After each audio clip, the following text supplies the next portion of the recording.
પાછું અમને લોકોને આ પોએમમાં સીટ મળી પણ ક્વેશ્ચન પેપર અમને મળ્યા જ નથી. ક્વેશ્ચન પેપર અમે જોયું તક નથી અંદર કેવા કેવા સવાલો છે.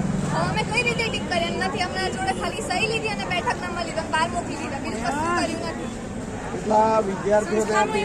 અમારા ક્લાસમાં એક પણ જણ નહીં, અમારા ક્લાસમાં 30 જણની સંખ્યા હતી અને એમાં 5 OMR સીટ ગાયબ પણ હતી, 5 OMR સીટ હતી પણ નહીં અંદર. તો એબસન્ટ હોય એમથી મૂકવામાં પણ આવે તો એ સંસ્થાનું એવું કેવું છે કે ઉપરથી જ ખૂટા છે OMR ને, જેમ કે ક્વેશ્ચન પેપર સીટ નંબર ને OMR બધા નંબર જે બેઠક નંબર બધા સેમ હોય, બધાના 3 ડિફરન્ટ છે. સંસ્થા એવું કહે છે કે ઉપરથી જ પેપર ખૂટા છે. એક ક્લાસમાં મિનિમમ 14 થી 15 લોકોને સ્ટુડન્ટને ક્વેશ્ચન પેપર ખૂટા છે અને છેલ્લા 2-3 ક્લાસ છે જેને મહિલા જ નથી. સંસ્થા એવું કહે છે કે અમારો કોઈ વાંક નથી, અમે 11 વાગ્યાના અડીખમ ઊભા છે છતાં ઉપરથી આવા આવ્યું છે તો સ્ટુડન્ટ પછી હવે પોતપોતાનો ન્યાય માગે છે. કઈ સંસ્થાને તમે આ અંગે વાત કરેલી છે?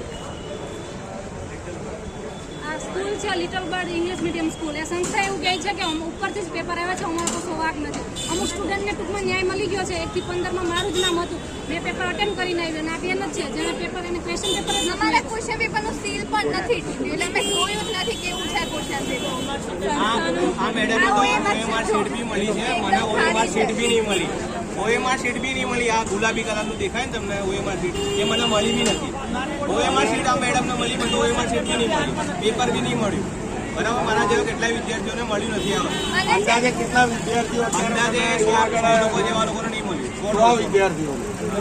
તો તમે આગળ કોઈ રજૂઆત? અમે 10 મિનિટ સુધી વેઇટ કરી છે, અમને OMR સીટ નથી આપી. અમારા ક્લાસમાં ખાલી ટોટલ 2 જ, અમે, હું અને બીજો છોકરો હતો, એના OMR સીટ નથી મળી. અમે 10 મિનિટ રાહ જોઈ, પછી અમે બહાર જતા રહ્યા. અમને ના મળી એટલે અમે બહાર જઈએ. ભાઈ અમને આ બદલ લખવા માંડે પેપર, OMR સીટ બી કરવા માંડ્યા, બરાબર, ટીક કરવા માંડ્યા. તો હમણાં શું, અમારે તો રાહ જોઈને બે રહેવાનું ત્યાં સુધી.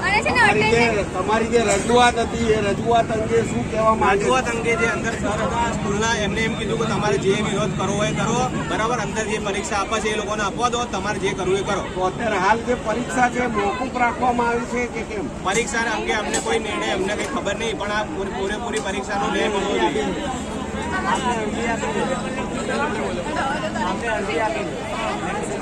અમે આપ્યું છે પેપર, તો અમને એવું કીધું છે તમારું પેપર ચેક થશે. અમારી લીગલી કે સર થઈ છે 1 થી 16 કે જેને ક્વેશ્ચન પેપરને OMR મળી ગયું છે, અમને એવું કીધું કે તમારું પેપર ચેક થશે. હું અટેન્ડ કરીને આવી છું.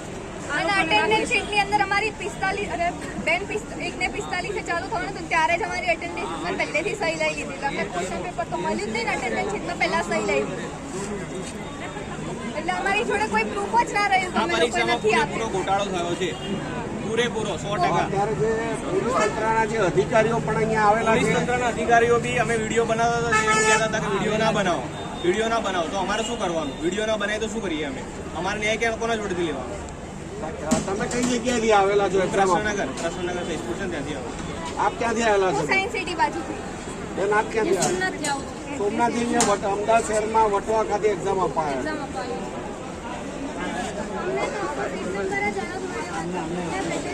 કીધેલું હતું કે અમને સીટ નંબર અને પ્રશ્ન નંબર બંને અલગ આવશે.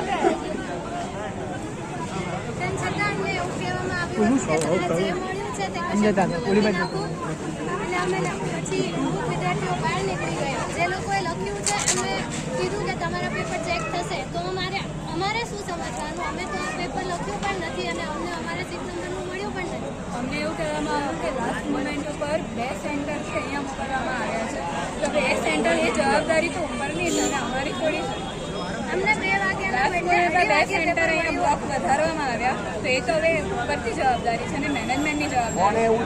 અમને ક્લાસમાં અમારા મેડમે એવું કીધું કે લાસ્ટ મોમેન્ટ પર 2 સેન્ટરમાંથી અહીંયા છોકરાઓને મોકલવામાં આવ્યા છે. બીજા 2 સેન્ટરથી તો 2 બ્લોક વધારવામાં આવ્યા હતા, તો એ બધાના પેપરની ને OMRની જવાબદારી કોણ?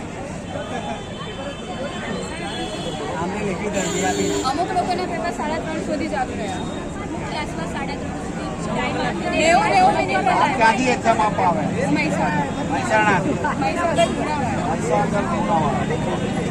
આપ જુઓ છો કે અમદાવાદ શહેરની જે લિટલ બર્ડ સ્કૂલ છે વટવા ખાતેની, ત્યાં પરીક્ષા આપવા પરીક્ષા આપવા માટે વિદ્યાર્થીઓ અલગ અલગ શહેરમાંથી અલગ અલગ વિસ્તારમાંથી જે પરીક્ષા આપવા આવ્યા હતા અને વિદ્યાર્થીઓ જે જણાવી રહ્યા છે એ એન્ડ સમયે જે ડ્રોપ વધારવામાં આવે છે, બીજા જે વિદ્યાર્થીઓ હોય કે જે કદાચ હતા જ નહીં અહીંયા આગળ, એ જે વધારવામાં આવે છે, જેના લીધે આ થોડી તકલીફ અહીંયા આગળ તમામ વિદ્યાર્થીઓના ભવિષ્યને લઈ વેઠવી પડી રહી છે. અમદાવાદ શહેરના વટવા વિસ્તારમાં જોવા મળી રહ્યા છે. અમે રજૂઆત કરી છે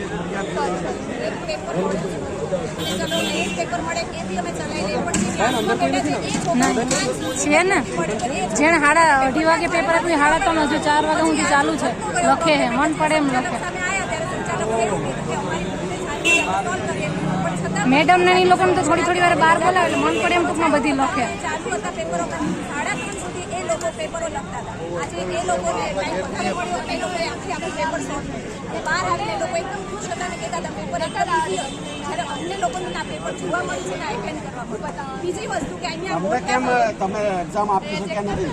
અમારા હાથમાં પેપર જ નથી આવ્યું. તમે કઈ જગ્યાએથી આવે? અમદાવાદથી જઈશું પણ મોટા ભાગનો અહીંયા બીજો પ્રશ્ન લેડીઝનો છે કે આજે હું મારા બાળકને 1 વર્ષનું બાળક ઘરે છોડીને આવી છું. આજે મને 3 વાગ્યાની જગ્યાએ આજે 4:30 પોણા 5 હું બહાર આવી છું. આજે એ બાળક ઘરે એકલું છે, 1 જ વર્ષનું બાળક છે. તો આ લેડીઝને ઘણા બધા પ્રોબ્લેમ અંદર પણ ઘણી લેડીઝ છે કે જેની બસ છૂટી ગઈ છે, એકલી આવી છે, આજે રાત પડી જશે એ ઘરે નહીં પહોંચે. આ બધો પ્રોબ્લેમ પણ લેડીઝને છે. છતાં પણ મેનેજમેન્ટ એવું કહે છે કે તમારું કોઈ સાંભળશે નહીં, બધાની બીજા સેન્ટરોમાં એક્ઝામ થઈ ગઈ છે તો તમે લોકોને હવે કોઈ બીજી વાર પરીક્ષા લેવામાં આવશે. તમે સરકાર જોડે અથવા તંત્ર જોડે શું અપેક્ષા રાખો છો? આજે તમારી પરીક્ષામાં બધાની એક્ઝામ રદ થવી જોઈએ અને ફરી પાછી એક્ઝામ લેવી જોઈએ. અને કદાચ જો સરકાર આ જે પરીક્ષા છે એને રદ નહીં કરે તો તમે શું આગળ? તો અમને ન્યાય નહીં મળે. અમને જે ન્યાય જોઈએ છે, અમારે આજે કેટલા 150-60 વિદ્યાર્થીઓ પેપર વગરના રહી ગયા, અમને તો ન્યાય નહીં મળે. ઉપરાંત અમારો જે ખર્ચો થયો છે, ફીસ ભરી છે, ઉપરથી ભાડા ખર્ચીને જે લોકો આવ્યા છે એ બધાનું શું? આજે એનો ટાઈમ બદલ્યો છે, જે મહેનત કરીને એક્ઝામ દેવાયો છે, જે ઉમ્મીદ લઈને આવ્યો છે કે આજે પાસ થઈશ, તો આજે એને એ જગ્યા ઉપર એની નોકરી એને નહીં મળે. જ્યારે બીજા ઘરે ટાઈમ લઈને પેપર આપીને ખુશી બાર નીકળે છે અને પેપર ઈઝી છે એવું કહેવામાં આવે છે.